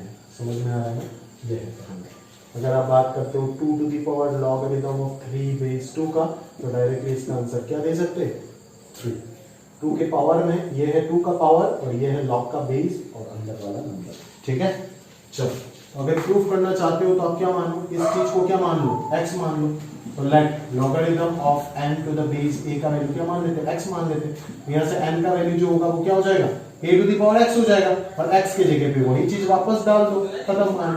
तो log ये क्या आ गया, प्रूफ हो गया ना। देखो x के जगह पे वापस वही चीज डाल दिया, तो a to the power log n पे a का वैल्यू क्या आ गया, ठीक है। 7 वाला प्रूफ जो है वो 1 ही लाइन का, बड़ा सिंपल सा चीज है। ठीक है, आप इजीली देख सकते हो। समझ में आ रहा है ना। अगला चीज देखते हैं, और प्रॉपर्टी नंबर 8 और 9 इन दोनों को अच्छे से प्रैक्टिस करके रखना, इनका प्रूफ आपको थोड़ा बहुत याद करना पड़ सकता है। ठीक है, आप ध्यान से देख सकते हो, है ना। नंबर 8, ठीक है, नंबर 8 में आपको ये प्रूफ करना है। बेसिकली तो यहाँ पे एप्लीकेशन एक ही है, बट दो चीज दे रखा है एक साथ। ठीक है, इस चीज का बात कर रहे हैं। ठीक है, p by Q log of n base a। आपको ये तो अच्छे से पता ही है। यहाँ पे देखो लॉग के अंदर जो अंदर वाला नंबर है वो भी एक्सपोनेंट के फॉर्मेट में है, और बेस जो है वो भी अपने आप में एक्सपोनेंट के फॉर्मेट में लिखा गया है। समझ में आ रहा है, क्लियर है। बेस जो है वो भी एक्सपोनेंट के फॉर्मेट में लिखा गया है, और ये कहानी जो है वो भी एक्सपोनेंट के फॉर्मेट में लिखा गया है। समझ में आ रहा है। तो p लॉग अंदर अगर एक्सपोनेंट है तो वो तो हम पढ़ चुके हैं ऑलरेडी प्रॉपर्टी 6 में कि n जो है वो बाहर आ जाता है, p तो बाहर आएगा वो तो पता ही है। बट बेस में अगर एक्सपोनेंट के फॉर्मेट में दिया हुआ है, तो जो बेस में a to the power q में जो एक्सपोनेंट होगा ना, बेस का जो एक्सपोनेंट होगा वो रेसिप्रोकल होकर के बाहर आता है, दैट इज 1/q होकर के आया है। समझ में आ रहा है ना, ये एक नया प्रॉपर्टी है जो आपको ध्यान रखना है। बेस में जो एक्सपोनेंट के फॉर्मेट में होगा ना, a to the power q में जो q होगा वो 1/q होकर के बाहर आएगा। ठीक है, चलो इस चीज को प्रूफ करने के लिए आप कहीं ना कहीं इस LHS को कुछ मान लो, और इस RHS का लॉगरिथम को कुछ मान के चलो। ठीक है, इस चीज को अपन मान लेते क्या कि logarithm of n to the power p, इधर a to the power q मानते हैं। ठीक है, इसको x मान लेते हैं। ठीक है, और दूसरा जो है वो logarithm of n base a, उसको अपन क्या मानते हैं, y मान लेते हैं। समझ में आ रहा है, क्लियर है। तो यहाँ से n to the power p जो होगा वो क्या हो जाएगा, a to the power q whole to the power x हो जाएगा। समझ में आ रहा था बाय डेफिनेशन ऑफ लॉगरिथम। तो n to the power p का वैल्यू क्या मिल रहा है हमें, a to the power qx मिल रहा है। ठीक है, चलो देखते हैं उधर से क्या मिला। उधर से क्या मिलेगा, n का वैल्यू मिल जाएगा a to the power y। समझ में आया। वही n का वैल्यू अगर यहाँ से सब्स्टिट्यूट करोगे आप, तो ये हो जाएगा a to the power y whole to the power p is equal to a to the power qx। समझ में आ रहा है ना? तो ये होल ब्रैकेट है तो ये क्या हो जाएगा, पावर पावर मल्टीप्लाई होगा। ठीक है, तो यहां से बेस अगर इक्वेट करेंगे तो क्या मिलेगा, पी वाई का वैल्यू मिल जाएगा x इंटू क्यू, यानी कि x बाई वाई का वैल्यू मिल जाएगा p बाई q, या फिर आप बोल सकते हो x का वैल्यू जो होगा वो p by q into y होगा, और x जो है वो आपका क्या है, logarithm of n to the power p, और इधर a to the power q is equal to p by q into y क्या है, log of n base a। तो वही कहानी जो है वो पूरा पूरा आपका प्रूफ हो गया। समझ में आ रहा है ना? तो कुछ इस प्रकार से इस चीज को भी आप अच्छे से प्रूफ कर सकते हो। समझ में आया? सिंपल चीज है, सिंपल पैटर्न है, एक्सपोनेंट्स का नॉलेज जो है और लॉज ऑफ इंडाइसेस जो है उसी को हम यूज करते हुए सारे लॉगरिथम का प्रॉपर्टीज को प्रूफ कर रहे हैं। समझ में आया? अभी उसी के साथ साथ आखिरी प्रॉपर्टी देख लेते हैं। आरटीजी इसमें काफी फोकस करता है और काफी यूजफुल है ये सारे कहानी। ठीक है, तो आप ये दोनों चीज को ध्यान से समझिएगा, और प्रॉपर्टी 5 भी काफी इंपॉर्टेंट है। ठीक है, तो देखते हैं आगे का कहानी। समझ में आ रहा है? ठीक है, लास्ट प्रूफ जो है उसको देख लेते हैं हम एक बार। तो लास्ट वाले को अगर अपन देखें तो क्या देखेंगे कि वो क्या है आपका, a to the power logarithm of c base b, उसको हम क्या लिख सकते हैं, c to the power logarithm of a base b। ये भी अपने आप में एक एक्सपोनेंशियल है, a के पावर में एक्सपोनेंट जो है वो लॉगरिथम के फॉर्मेट में है, logarithm of c base b। और यहाँ पे c टू द पावर ये जो है वो चेंज हो जाएगा, ये लॉग के अंदर वाला क्वांटिटी और पूरा एक्सपोनेंशियल का जो बेस है उन दोनों को इंटरचेंज कर सकते हो, वही है प्रॉपर्टी। लॉग का बेस जो है वो रिमेन सेम, ठीक है, उसमें कोई दिक्कत नहीं है, बट पूरा एक्सपोनेंशियल क्वांटिटी का जो बेस है और लॉग के अंदर वाला क्वांटिटी उन दोनों को आप इंटरचेंज कर सकते हो। ठीक है, तो ये काफी इंपॉर्टेंट प्रॉपर्टी है ना? अगर इसको आप प्रूव करना चाहते हो तो प्रूव कर सकते हो। ठीक है, आप क्या करो, सबसे पहले इस चीज को आप x वगैरह कुछ मान लो, एज्यूम कर लो कुछ। ठीक है, इस चीज को आप कुछ एज्यूम कर लो तो बेहतर होगा आपके लिए, है ना? a to the power log c base b, उस चीज को आप कुछ मान सकते हो, x वगैरह मान लो। ठीक है, तो इसको अगर मैं x मानता हूं तो यहां से कहीं ना कहीं हम ये चीज लिख पाएंगे ना कि बाय डेफिनेशन ऑफ लॉगरिथम कि एक्सपोनेंट का जो वैल्यू होगा वो क्या हो जाएगा, logarithm of x to the base a हो जाएगा। समझ में आ रहा है? क्लियर है?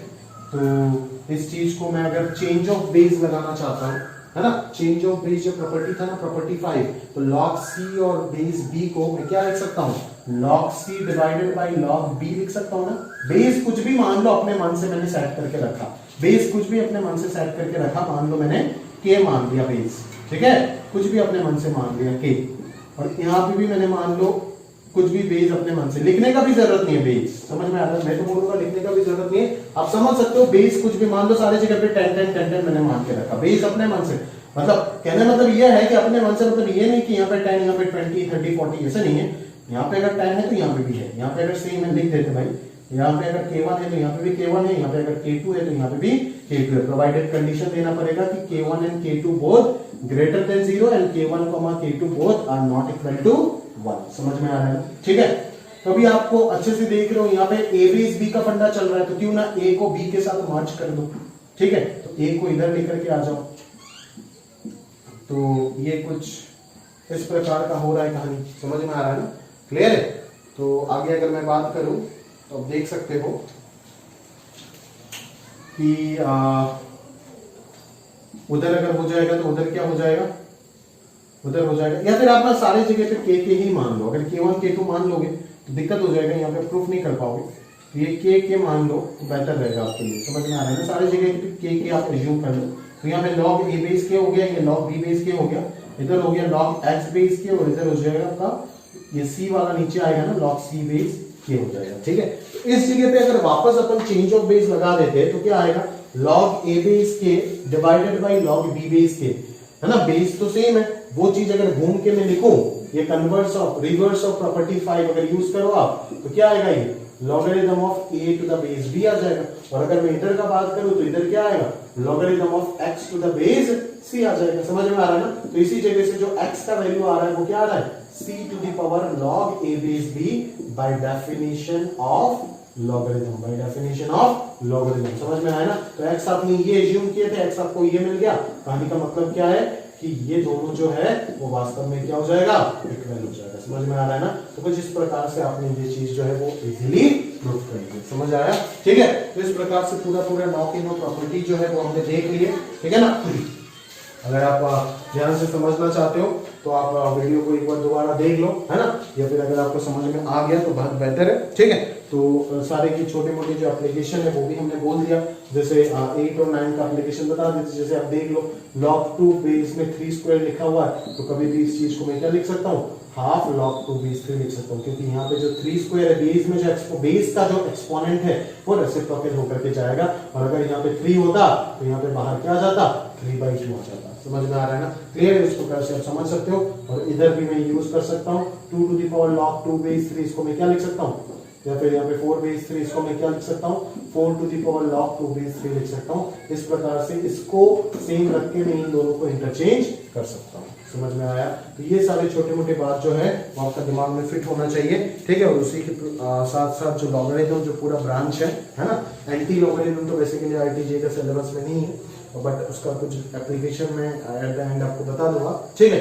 बट लॉगरिथम जो चैप्टर है उसको हमें पढ़ना है। एंटी लॉग मतलब क्या, वो जो पहले बताया था ना स्टार्टिंग में, वो गंदे क्वेश्चन जो है सिंप्लीफिकेशन वैल्यूज वगैरह वो निकालने के लिए आपको एंटी लॉग या फिर लॉग चार्ट जो है वो सबका यूज करना पड़ जाता है। ठीक है।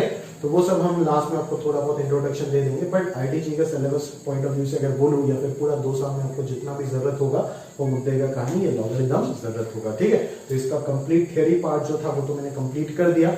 थियरी में जितना भी इंफॉर्मेशन है वो मैंने सारे के सारे दे दिया। कब एक लॉग डिफाइंड होगा, क्या होगा क्या नहीं होगा, एक्सपोनेंशियल से कैसे ये आया, क्या है लॉगरिथम, क्या है मैथमेटिकल टूल वगैरह, बेस क्या होगा, tan कब होगा, e कब होगा, सारे कहानी बातचीत कर लिया। और different properties of logarithm, that is log of logarithm जो है प्रूफ्स के साथ सारे कहानी को मैंने समझा भी दिया। ठीक है। आपकी शीट में भी सारी चीजें डिटेल में लिखे गए हैं, आप देख सकते हो। समझ में आ रहा है ना? और इसी के साथ साथ पूरा थियरी को आप एक बार रिवाइज करने के बाद हम नेक्स्ट लेक्चर में जो आएंगे तब क्वेश्चन से ही स्टार्ट करेंगे, और तब से हम अपना क्वेश्चन पे फोकस करेंगे और क्वेश्चन सॉल्व करना शुरू करेंगे। ठीक है। तो ये लेक्चर एक थियरी का लेक्चर हो गया, उसको आप देखो, कुछ समझ नहीं आता है तो मेरे को जरूर पूछो, और उसके बाद अगर आप फोकस करना चाहते हो तो प्रॉपर्ली क्वेश्चन को करो। अब ये आज के लेक्चर के लिए तो कोई होमवर्क नहीं दे रहा हूँ, बट नेक्स्ट लेक्चर यानी कि सेकंड लेक्चर जो आएगा लॉगरिथम का, उसको कराने के बाद मैं जरूर आपको होमवर्क दूंगा, और उस होमवर्क को आपको करना पड़ेगा। ठीक है। जितना प्रैक्टिस करोगे, ये प्रैक्टिस वाला चैप्टर है, जितना प्रैक्टिस करोगे उतना आपको ग्रिप में आएगा लॉगरिथम का क्वेश्चंस को। ठीक है। पैटर्न पकड़ लिए, जिसको पैटर्न पकड़ने आता है तो बहुत ही जल्दी से क्वेश्चन सॉल्व कर देगा लॉगरिथम का, उसको कोई दिक्कत नहीं होगा। ठीक है। तो प्रैक्टिस करना पड़ेगा आपको, पूरा शीट सॉल्व करना पड़ेगा जितने भी एक्सरसाइजेस है ना? तो आज का लेक्चर देख करके आप एक बार रिवाइज करके रखो, कोई डाउट है तो पूछो, अदरवाइज कोई होमवर्क नहीं रहा आज के लिए। नेक्स्ट लेक्चर आप सेट को पूरा रिवीजन करके तैयार करके रखो, सेट का वीडियो सॉल्यूशन कल मिलेगा। और जो आपका लॉगरिथम का शीट है वो मैं लेक्चर 2 में कुछ क्वेश्चंस लेक्चर 2 और 3 में कराने के बाद फिर आपको जब होमवर्क दूंगा तब आप होमवर्क करोगे अकॉर्डिंगली। ठीक है। तो आज के लिए यहीं तक रखते हैं।